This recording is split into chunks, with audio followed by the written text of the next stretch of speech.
Manter os aviões no ar para ganhar dinheiro colocou os esquemas de manutenção sob pressão.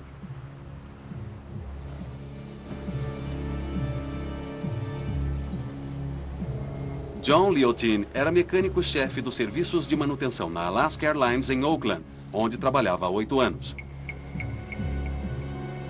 Liotine percebeu que as novas pressões na manutenção colocavam em risco a vida dos passageiros, e ele pagaria caro por expressar tais preocupações. Nós usamos um ator para mostrar suas experiências, baseados em seu testemunho juramentado à NTSB. Liotine afirmava que os aviões estavam sendo despachados de volta ao serviço muito rapidamente. Às vezes, em vez de esperar por uma peça de reposição ou pelo conserto, os supervisores consideravam os aviões como aptos para serviço, livres para carregar passageiros pelos ares.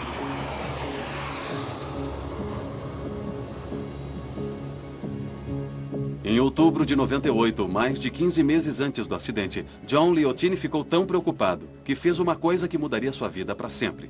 Ele expôs a Alaska Airlines à Administração Federal de Aviação Americana, alegando irregularidades nos procedimentos de manutenção. Havia muito poucas vozes no Alaska que se preocupavam com a manutenção. Deveria ter havido mais, deveria ter havido pessoas escutando: John Liotine é para mim um herói. Em dezembro de 99, mais de um ano antes do acidente, a FAA e agentes do Departamento de Transporte haviam lançado uma operação contra a Alaska Airlines.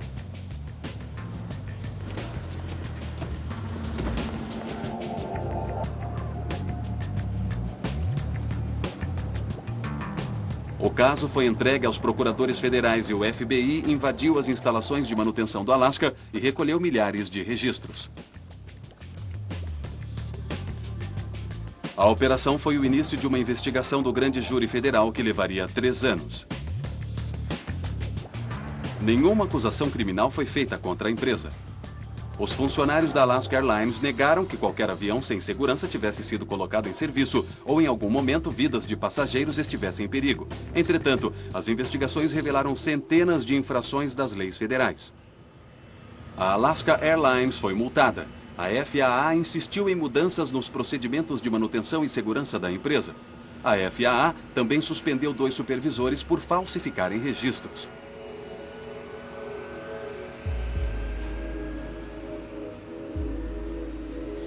Como outros que fazem alertas desse tipo, John Liotine pagaria um alto preço por seus esforços em salvar vidas. A Alaska Airlines o colocou em licença remunerada, o que lhe custou milhares de dólares em horas extras.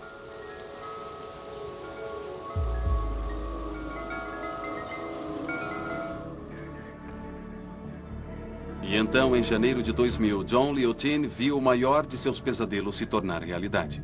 O tipo de acidente que ele havia tentado evitar, entrando em contato com as autoridades federais, acontecia agora ao largo da costa da Califórnia.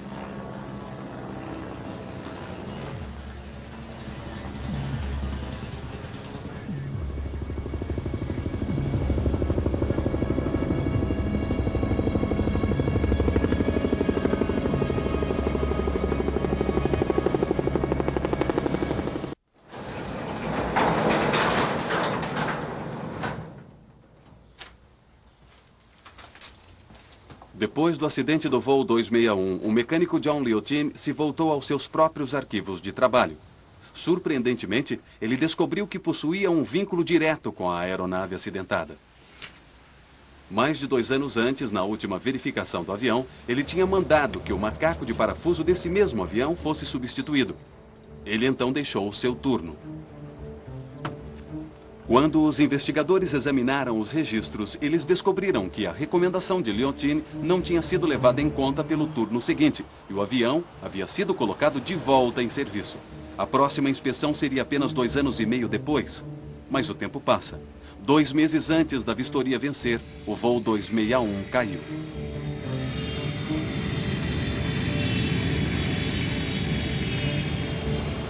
A Alaska Airlines chamou Liotine de influência negativa. Mais tarde, ele processou a empresa judicialmente. A Alaska fez um acordo, mas Liotine não poderia mais trabalhar no que ele adorava. Eu recebo ligações quase toda semana de alguém dizendo, será que devo denunciar? E sempre digo, saiba que precisa estar preparado para encontrar um outro trabalho, porque nunca mais irá trabalhar nessa indústria ou para o governo. Na maioria dos casos, é quase impossível ser um denunciante e sobreviver em sua carreira.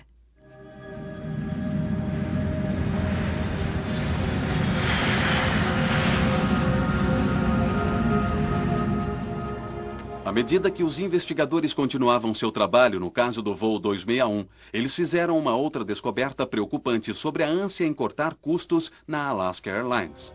Para manter os aviões voando mais intensamente, a Alaska havia aumentado, e muito, os intervalos entre as manutenções. Isso era significativo, porque quando um avião é projetado, cada uma das peças possui um cronograma, estabelecendo quando deve ser verificada e quando deve ser reposta. Você deve fazer uma inspeção a cada tantas horas. E isso é diferente para cada uma das peças do avião. Algumas coisas você deve verificar após cada voo. Outras devem ser inspecionadas a cada 2 ou 3 dias. Por volta de 96, a Alaska Airlines ampliou os intervalos para a lubrificação do macaco de parafuso em 400%. Agora havia mais de 2.500 horas entre cada verificação. Os intervalos prolongados entre as manutenções iriam se mostrar fatais para o voo 261. Se você tivesse 600 horas entre pontos de inspeção e pontos de lubrificação, não haveria a possibilidade de chegarmos a uma situação de metal em atrito com o metal. Mas se você aumenta isso para 2.000 ou 2.500 horas, então o que você faz é consumir esses estágios de proteção, essas barreiras que nós temos em direção a uma falha catastrófica. Washington. Em seu relatório final sobre o voo 261, a NTSB concluiu que os intervalos mais distantes estabelecidos pela Alaska Airlines para a manutenção do macaco de parafuso em seus MD-80 contribuíram significativamente para o acidente. Com as empresas fazendo qualquer coisa para economizar um centavo, manutenção e segurança ficaram em último plano. E uma das coisas chocantes a respeito da Alaska é que foi permitido aumentar os intervalos das inspeções. É muito chocante porque essa é a única maneira de termos segurança. O aumento dos intervalos de manutenção significava que a falta de graxa no macaco não fora descoberta antes do acidente. Mas agora os investigadores se perguntavam se a falha na câmara do macaco de parafuso revelava uma falha básica no projeto do avião. Eles descobriram que o MD-80 violara uma das regras fundamentais do projeto de aeronaves. Não era a prova de defeitos. A filosofia do projeto que tornou a aviação tão segura é que nós nunca, em hipótese alguma, deveríamos estar em uma situação em que um defeito catastrófico de algum componente da aeronave nos faça perdê-la. Não havia substituto para o macaco de parafuso e sua rosca. Os engenheiros nunca visionaram uma situação no MD-80 onde o macaco de parafuso poderia falhar. Com inspeções a cada 600 horas de voo e substituições a cada 2.000 horas, os projetistas não colocaram um sistema de substituição redundante. Foi absolutamente risível que eles tenham dito que fosse um sistema redundante. Há um parafuso e uma porca. Isso é tudo o que existe e isso não é redundante.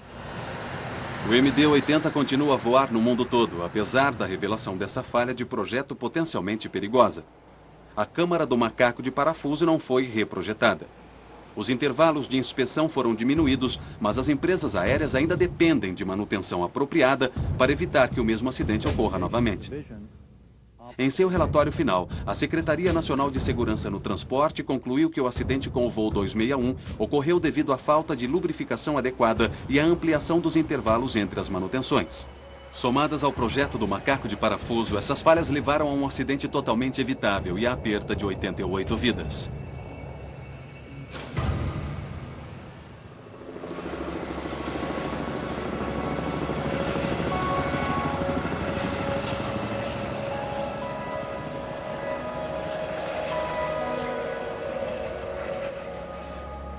Três anos depois do acidente do voo 261, parentes e amigos dos mortos dedicaram a eles um memorial permanente em Pauanani, próximo ao local do desastre. Karen Stokes.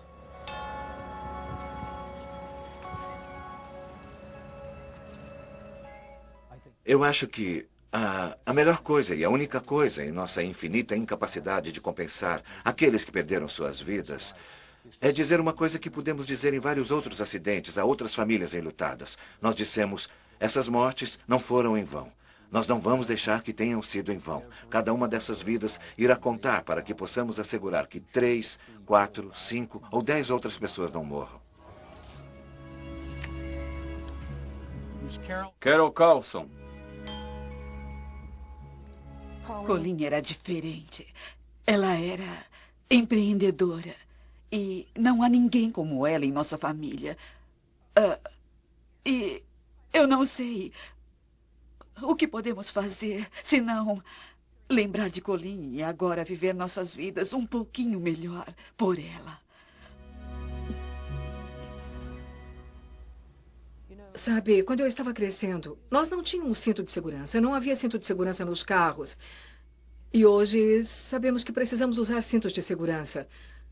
Nós não sabíamos tanto a respeito de fumar e hoje sabemos que não podemos fumar. Há muitas coisas a aprender a respeito da segurança dos aviões. Ryan Bushy. Nenhum de nós é mais o mesmo. É como caminhar no meio de uma gigantesca tempestade. Onda após onda se formando e chegando e não para nunca.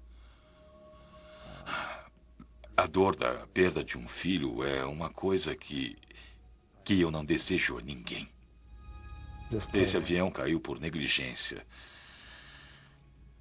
E essa é uma maneira horrível de se perder alguém. Maneira cruel de morrer. Para uma empresa aérea, sabe, ganhar mais dinheiro.